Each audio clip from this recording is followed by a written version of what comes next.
Working with Compassion International has helped Graystone Church reach our mission of knowing God and making God known. The purpose of Compassion is to release children from poverty in the name of Jesus. Compassion accomplishes this through connecting with churches in the U.S. and churches in poverty-stricken communities around the world. 8 years ago, we hosted a Compassion Sunday at Graystone Church, and we gave our members the opportunity to sponsor children living in poverty, and we partnered with a church in Juticalpa, Honduras. Over the last 8 years, we have sponsored over 1,100 children. As you can imagine, we've been able to impact those kids and their families in the name of Jesus. But what we didn't realize is how we would impact our families at Graystone Church. As some of you know, when you go on a mission trip to a foreign country, the trip ends up impacting you as much or more than those in the foreign country. This is what we've experienced with Compassion. Our families are living on mission because they are participating in the Great Commission and seeing lives change for all eternity. If you and your church would like to partner with Compassion International, I highly recommend hosting a Compassion Sunday at your church. To find out more about hosting a Compassion Sunday, go to compassion.com/familygoals. Again, you can find out more information at compassion.com/familygoals. Welcome to another episode of the Family Goals Podcast with David Pollack and Pastor Jay. This is our first episode. Welcome back of the new year. From Christmas, all the things. We're catching up. We are back at it, catching up today, even getting into a little dating standards and dating boundaries with teenage kids. How about that? Nicholas finally has a girlfriend. It's really weird, and we're going to talk about just some things that are very helpful to talk about with your kiddos that will help kind of make it a little bit more normal. You're even giving him a little coaching on kissing. Yeah. Oh, man. Be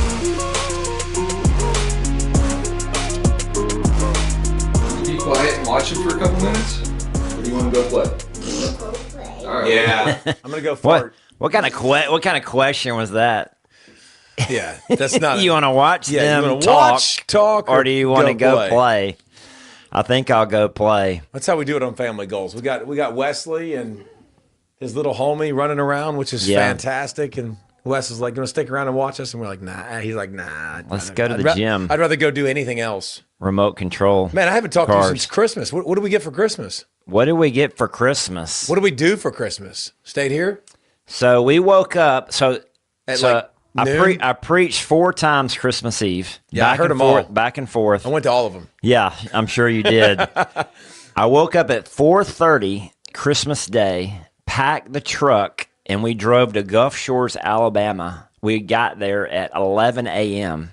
And spent the next 4 days at the beach. It was 75 and sunny. Ooh, pretty. And so it was gorgeous. Did you like it that was or gross. no? Oh, we loved it. We loved it. I do want cold on Christmas. Do you? Yeah. I do prefer cold on Christmas. Jennifer grew up in Miami, so she likes the warmth. Yeah. But it wasn't that cold here either. It was like it was 70 here. So what did you guys do for Christmas?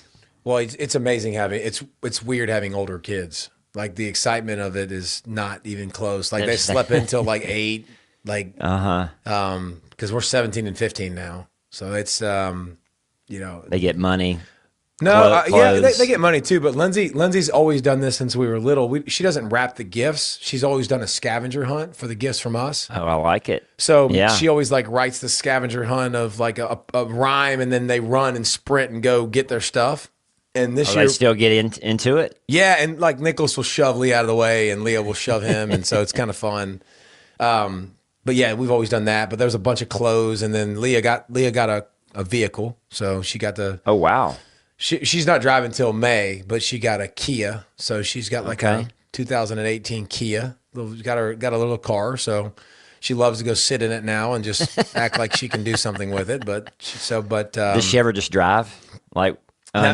Unattended. We have seen her drive the car down to the gate and then back, like drive to the gate and back, like which is not far. It's probably 50, 60 yards, and then she'll come back up. But yes, I think she likes doing that, which is fine. I don't care. Like, does she drive forwards and then reverse backwards? Yes. Like just. That's Leah right there to a T. That's good.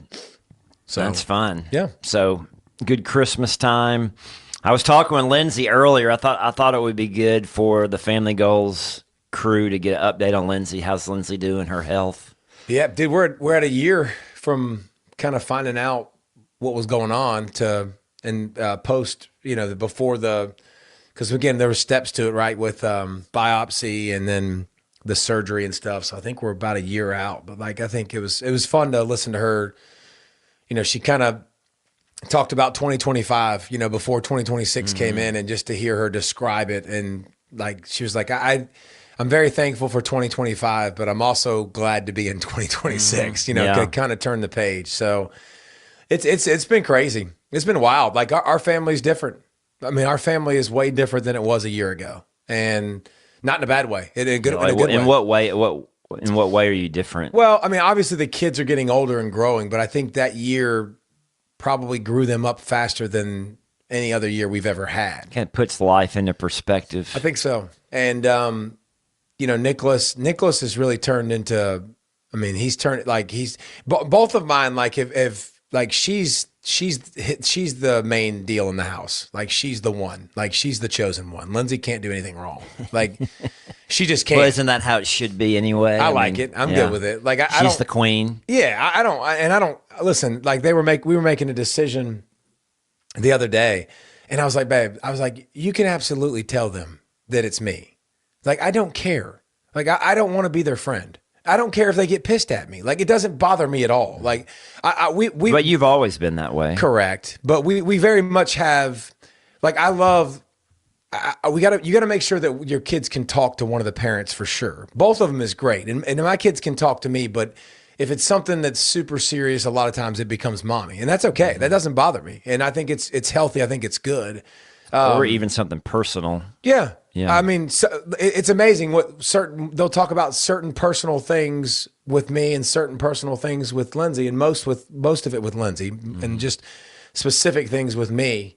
But like Nicholas is, he's got him a little girlfriend now, and like that's fun and that's new and that's awesome. Like that's like you see more joy come out of him now. And which is like God intended us for this. Like it's not a surprise. Like God intended us to be in relationship. Like, so we're navigating that, but just like implementing. Wow, first day with my new mouth.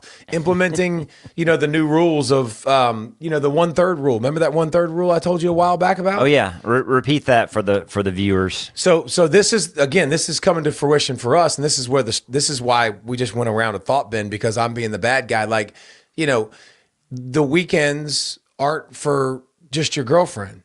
Like the weekends, like you can see her one night of the weekend. Like it's a third rule. It's a third friends, a third family, a third significant other or girlfriend, boyfriend. Like, and what that does to me is it creates boundaries that are already in place, that they know exactly where we stand and what it is. And it doesn't create division and separation from friends, division and separation from family. Mm-hmm. I don't think it sparks the intimacy as much either, because you can't be with each other all the time. Mm-hmm. Like it also provides some space, so anybody who has kids dating, like it's one of the coolest things we've done. But Nicholas went after his basketball game, and he was like, hey, can I go eat with his girlfriend? And he went and ate. And then the next day he wanted to go over there after his game and, hang out with him, as her grandmother was in town. Like, and she wanted to meet him and stuff. And I was like, no. Like, you saw her last night, right? So you're sticking to, I mean, you're holding them accountable to this. Yeah. Why do we have rules if we don't hold them accountable? Mm-hmm. Like, we don't just say rules just to say rules. And so Lindsay had told him yes. And I was like, but it seemed like maybe an exception with the grandmother being in town. There's always an exception. Yeah. But Lindsay had said yes, and I was like, listen, make me the bad guy. It's okay. And so she did, and then like Nicholas sent the Hail Hitler signal to her. and then the video, like she said, I said, you know what? I said, if he wants to go, I said, he can ask me. And so like I made him ask me, but like we try to make him ask, because he's a kid that doesn't want to get told no, but like we're trying to make him realize it's okay to be told no. But anyways, we bent the rule. Like I didn't want to. So you did bend it. So you did bend it. First of all, that makes me, like when you do something like that, it makes me forge against it more. And I'm like, I don't care. Like, and it makes me kind of, and Lindsay was like, well, I told him yes, that was my fault. And I was like, yes, it was. But I was like, why do we have a rule if we're not going to abide by it? Like, let's just make sure we stick to it. So I talked to him and I was like, listen, you're not staying there all night. Like, that's fine. You can go meet, but you're going to come home at a decent time. Like, and you know, do you understand the rule that we put in place? Yes, sir. Would this be breaking it? Yes. I was like, okay, well, don't ask again to break it. Like, that's on you. Like, it's on you next time in the future when you want to see her in the weekend and when you want to maximize time. If it's a Friday night just for dinner and you wanted to do it Saturday, well, you kind of forfeited that right. So that's you thinking ahead and, you know, wanting to be or needing to be thoughtful, needing to think about things. So are her parents on the same page with this, or have y'all even communicated? Yeah, we have. No, we have. Lindsay's reached out to her mom. Like that's the, you know, and here's another thing too, I think that's interesting. And we didn't have a clue we were talking about this, by the way, on the pod, but you know, it's interesting when you first find out about, like, and Nicholas is going on like probably 8 weeks with this. But when you first find out about the first date, everybody's got an opinion, and all the friends that know of her or of things, and people tell you things and they're like, hey, you know, and they're trying to be good friends and stuff. I don't care. You know what I'm saying? Like Jolen's wife. Mm-hmm. There's probably people that will tell you things. Like, oh, sure. Yeah. When you met her, like, people are going to tell you things like, oh, this. Which like, they did, and I had that. Yeah. Well, and all I care about is who she is right now. Mm-hmm. Like, all I care about is how she treats Nicholas and how they get along. And so, like, anybody out there who's like their kids are navigating things, like, I think it's good to have friends that love you and that care about you and that want to tell you things. But like, I also think we judge people. Like, she's a senior in high school. I don't care about what she did as a freshman. I don't care about what she did as a sophomore. Like, what has she grown into? Who is she? Like, obviously, is she a believer? And that was the most important part. And we've talked about that. And Nicholas said he was actually at her house, and they had food, and the parents had already ate. And he said he prayed for her, and he prayed for his girlfriend and their food. And the grandmother just steps up and is like, oh, I'm so glad he's a Christian, which I thought was hilarious. She also asked him about Vince Lombardi and some random stuff. And he was like, it was just random questions. I was like, that's fantastic. Yeah. Like, what do I know about football? Vince Lombardi. Yeah, I know who Vince Lombardi is. But so we've been navigating that as a family, which is. Yeah, that's good. But it's awesome. So does Nicholas have a curfew? Does he have to be home at a certain time? Yeah, he's got to be home by 12 o'clock. Like, okay. And again, like there's other rules that we have, and it's just like anybody else. Like, you know, we talking to him about those rules has been good, and you know, he doesn't understand them as much because he's a little bit naive, kind of like I was when I dated. Because he asked us, he was like, "Well, did y'all have to do certain things, you and Lindsay?" And I was like, "No." He was like, "Well, why don't y'all trust me?" And I'm like, "We do trust you, but we also know what gets you in trouble and what doesn't get you in trouble, you know?" And so, just like kissing, like, and this is something I'll share. I probably shouldn't. My wife might get upset with me, but I'm like, I'm trying to talk to him about like kissing. I'm like, New Year's Eve, like, you know, are you going to give her a kiss? And he's like, I don't know. Like, I'm too nervous to do that. And I was like, because we had probably talked 2 or 3 months ago. And I was like, you know, do you know what this kind of a French kiss is? And he's like, he's 17. I know this is weird, but like, I want to talk to him about this stuff and be able to talk. I was like, listen, You wrestle a little bit with your tongue. They wrestle a little bit with your tongue. And he was like, that doesn't sound like the most fun. I was like, it's great. It's fantastic. I can't believe we're talking about this on the pod. Why not? Like, I love it though. These are you know me. I always want to talk about things that I feel like parents are going to be talking about. It's great that Nicholas is. I mean, he's 17, and you're having this conversation. Yes, it's good. I mean, that's amazing. It's great conversations, but I was like, trust me. I was like, my first one was terrible. I was like, your first kiss? My first kiss. I was like, she was 15. I was 15. I was like, we both had dry mouth and were nervous. I was like, it was terrible. It was awful. He said, that sounds terrible. But what we got to is, this is a good quote you can use. Like, I'm like, buddy, you're not in scoring position on first base. Like, are we going through the whole base path with him? No, we're not going through the whole base path. But I'm like, at first base, you're not in scoring position. Like, if you're kissing and you're staying away from other things, you're going to be okay. Like, so I was trying to encourage him, but I sent him like that little kissing emoji, like the lips puckered, because he wanted to go over there New Year's Eve. So I sent that to him at like 11:30, and he's like, "Why did you send me that?" I was like, "Buddy, I was trying to encourage. Are you going to get it done? Like, just reach over and give her a kiss." He was like, "I couldn't do it." Oh man, that's even better. Man, that's but- awesome. So based on our conversation about teenagers and dating, I thought this would be a good Tony financial verse, 2 Corinthians 6:14. Do not be yoked together with unbelievers, for what do righteousness and wickedness have in common, or what fellowship can light have with darkness? Yeah, nice. I think that's obviously important. You want to continue to make that a priority and talk to your kids about it. But Tony Financial, we appreciate you partnering with us for every episode, man. He's our best partner, our biggest partner. And if you need some kingdom advice and some kingdom leadership when it comes to finances, he's got your back.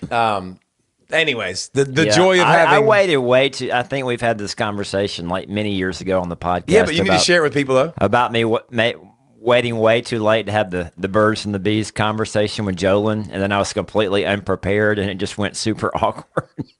and he basically told you, Dad, like, I've known about this. Thank you. Like, I'm appreciate this talk. Yeah, it was like, Dad, 7 years too late. We went over this like 6th grade, sex education or something. Well, I think the more...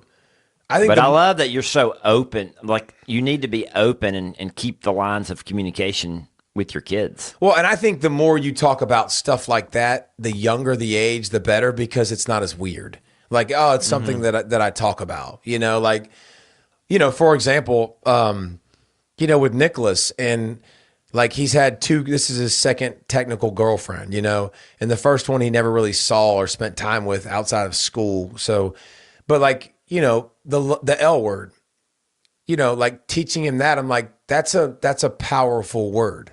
Like, that's a word that you don't just sling it around. You don't just say that, and you got to understand what it means. But I think the beauty of this, and if parents aren't checking phones, like, you're really missing out. Like, you're missing out.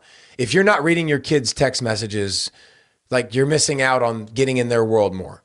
It's the best way to get in their world. It's the best way to see how they communicate. And when they have a significant other, it's really good because I think their vulnerability is higher and they're more open. So we had that with Nicholas, like in 8th grade with his quote unquote girlfriend. But now as a junior, like, just being able to see things and how he talks and how he responds. And then, we talked to that the other day. I'm like, listen, when she talks about her future, because she's going to play volleyball in college next year. So she's a senior, he's a junior.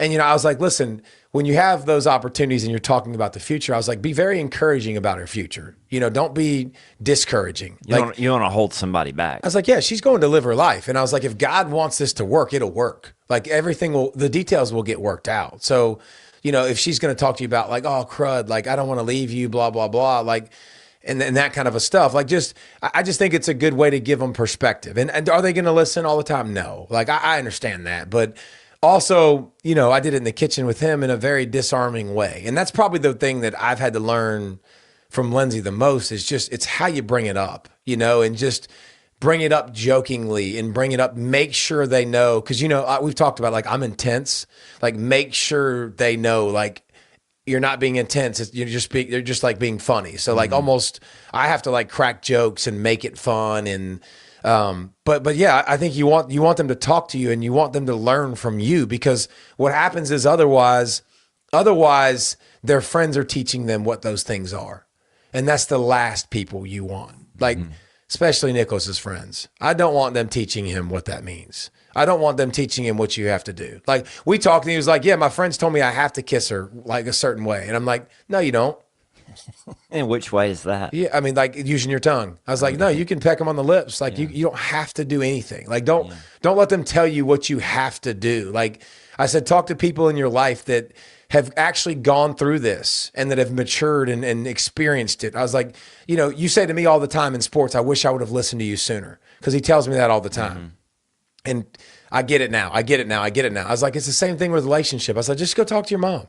Like, she's a woman. If you want to know what a woman's thinking, like, go talk to her. Like, she's been in those shoes exactly. And so just trying to, facilitate that. And then at the same time, I'm trying to like make my wife an expert. Like, I wanted them to know, like, every time I talk to him, I'm like, your mother knows better. Like, your mom knows all about this. Like, go talk to her. She's a great resource. And I think that's But again, just that whole thing was the rule is fabulous. It helps us. It creates some boundaries that are very important and needed. And then checking the phone and understanding just what your kids are talking about, because they don't know. They're kind of learning, and certain situations are tough to handle. And but the thing I'm most proud of when it comes to watching him is, probably the most, if you're going to say the most thing I'm most proud of, like I do a really good job of loving my wife, and I watch him and I'm very proud of how he handles talking to a girl. And she was sick and he went to Starbucks and went and dropped off a coffee. I love seeing that and the way he talks and being respectful. And that's something you really, really want, right? You want to make sure that they know that. And I think that's probably, I love watching that. Now listen, it's not perfect by any stretch, but the foundation is really good of watching me and Lindsay have a good marriage is again, because we've talked about that for years. They're watching that and they're seeing that more than they're hearing what you're doing. And so anyways. You're modeling the Christian marriage for him. And not just marriage, but how a man is to treat a woman, and how really anyone is to treat anyone with dignity and respect. I think at the end of the year, we're kind of flipping over into a new year. At the end of the year, I wrote down things that I was grateful for, and I was telling Lindsay earlier that was there was no particular order to what God did last year, but Lindsay certainly made the list. Do you make a gratitude list? Do you make a list of things that you're grateful for at the end of the year? And I've never heard about that. I've never, honestly, I probably have back in the day, but I haven't heard about that. I mean, I think you immediately think about last year, we were in the hospital for January 1st. You think about stuff like that. But yeah, I think I always think of ways to do things better. So I guess it turns into what you're grateful for, but I'm usually more forward thinking of what do I need to, what needs to happen in this year? What needs to change? So I like to look back, kind of reflect on last year, and then think about how I want things to be different in the new year.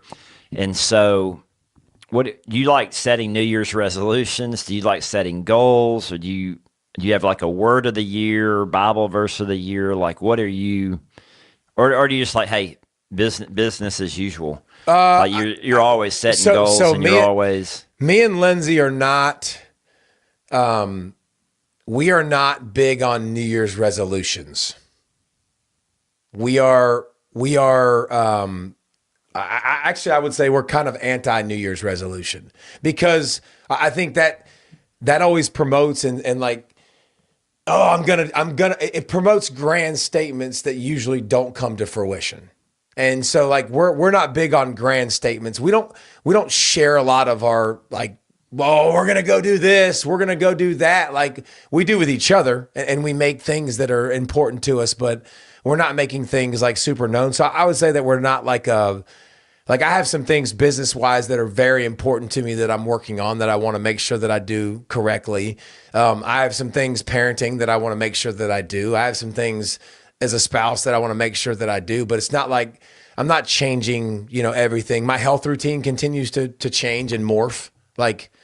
And that's something that the more I find out and the more I learn, the more I do, right? My mornings now have become longer and different, and I like it. It's good. But no, we're not big on. You don't need a new year to motivate you, because you're motivated all the time. Hopefully. I mean, I'm not perfect by any stretch with that stuff, but I definitely am very driven. I'm driven to do certain things in a day. There are things that are going to be prioritized, and again, selfish in the morning, so I can be selfless the rest of the day. I think that everybody needs to continue to do that, and that's probably the biggest leaf that I've turned over this year. I mean, if you want to call it a New Year's resolution, I've changed my workout time, to the mornings. So I get up.